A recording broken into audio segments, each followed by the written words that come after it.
तो आज हम देखेंगे कि अगर आपके पास एक से ज़्यादा एक्सेल शीट्स हैं और उन सब एक्सेल शीट्स को अगर आपको मर्ज करना है, उनके डेटा को सिंगल शीट में मर्ज करना है। जैसे मेरे पास 50 एक्सेल शीट थी, उन सब में टेस्ट केसेस थे। उन टेस्ट केसेस को मुझे एक ही शीट में मर्ज करके कहीं इंपोर्ट करना है, कहीं अपलोड करना है मुझे। तो वो काम मैं कैसे करूँगा? तो वो काम मैं आपको दिखाता हूँ कि अगर आप ये विंडोज़ में ज़्यादा अभी काम कर रहा है, मैक में नहीं करेगा। मेरे पास मैक है, उसमें नहीं किया, विंडोज़ में कर रहा है। अगर आपको देखना है कि यार मेरे मेरे जैसे फ़ोल्डर्स है जिनमें मेरी फाइलें पड़ी हुई है ऑलरेडी 10 से 12, कोई भी एक ब्लैंक ऐसी शीट ले लो आप, एक्सेल शीट। उसको ओपन करो विंडोज़ में, और उसके बाद यहाँ पे गेट डेटा करके होता है, डेटा। इसके अंदर गेट डेटा करके होता है।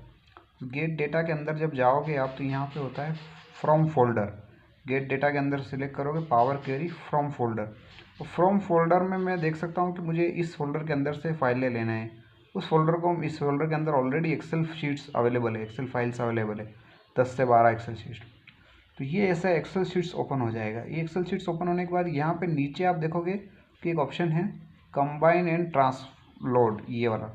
इसको जब क्लिक करोगे तो कंबाइन एंड ट्रांसफॉर्म डेटा, ये कंबाइन एंड ट्रांसफॉर्म डेटा जैसे करते हैं ना हम लोग, तो इसमें कंबाइन एंड ट्रांसफॉर्म करने के बाद ये एक ओपन हो जाता है कि सारों की शीट कॉमन है। मेरे जितनी भी एक्सेल शीट्स हैं वो फोल्डर के अंदर, उनकी सारी शीट्स जो है कॉमन है।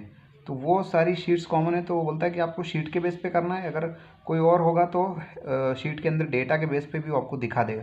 अभी मैं शीट के नाम सबके मेरे एक जैसे ही हैं, तो शीट के बेस पे मैं कॉमन कर रहा हूँ। तो शीट पे करके ओके करता हूँ मैं। तो जैसे ही मैं ओके करता हूँ, यहाँ पे आप देखोगे कि ये पावर क्वेरी लोड हो जाएगी। ये पावर क्वेरी लोड होने के बाद मेरा सारी एक्सेल शीट्स का डेटा दिखा रहा है। देखो मेरे को जितनी भी एक्सेल शीट्स है उसका 310 रो मेरे को दिखा रहा है यहाँ पे। तो ये 310 रो दिखा रहा है, तो ये पहले में सोर्स बता रहा है कि कौन कौन सी फाइलों से लाया है। तो मुझे तो वो चाहिए नहीं, तो मैं इसको क्या करूँगा कि रिमूव कर दूँगा। मैं इस पर राइट क्लिक करूँगा तो यहाँ पे पहला ही ऑप्शन आएगा रिमूव, तो मैं इसको रिमूव कर दूँगा कि भाई पहला मेरे को चाहिए नहीं। अब देख रहे हो कि सब फाइलों की हेडिंग्स आ गई है। ये टेस्ट केस नेम, फिर ये टेस्ट केस नेम, सब में देखो हेडिंग्स उठ उठ के आ गई है। डेटा तो सब आ गया 310, लेकिन उनमें हेडिंग्स भी है, वही वही हेडिंग रिपीट हो रही है। तो इन हेडिंग्स को भी हम रिमूव कर सकते हैं। यहाँ पे आपको ये आइकॉन दिख रहा है, इस पर जब आप क्लिक करोगे तो आपको ये दिखाएगा। देखो तो इस पर आप ये कर दो कि use first row as a header. तो use first row as a header करेंगे ना, तो इसमें सारी देखो पहले रो जो है सिर्फ वही कॉलम हेडर बन जाएगा, वो रो। और बाकी सारे ये जो है इनको हटाने के लिए हम क्या करेंगे, ये फ़िल्टर यूज़ करेंगे। इस फिल्टर में हम जैसे क्लिक करेंगे, यहाँ पे फ़िल्टर में लेके जिसको हटाना है उसका टेस्ट केस, ये देखो ये नेम है, इसको अनटिक कर दूंगा ना मैं, तो ये मेरा जो है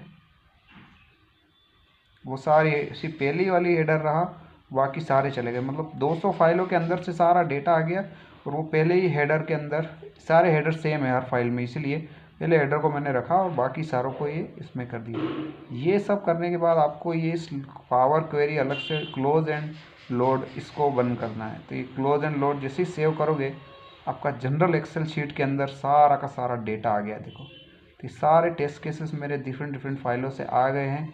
अब इन टेस्ट केसेस को मैं कहीं भी सेव करके इंपोर्ट कर सकता हूँ। इस डेटा को मैं लेके इंपोर्ट कर सकता हूँ।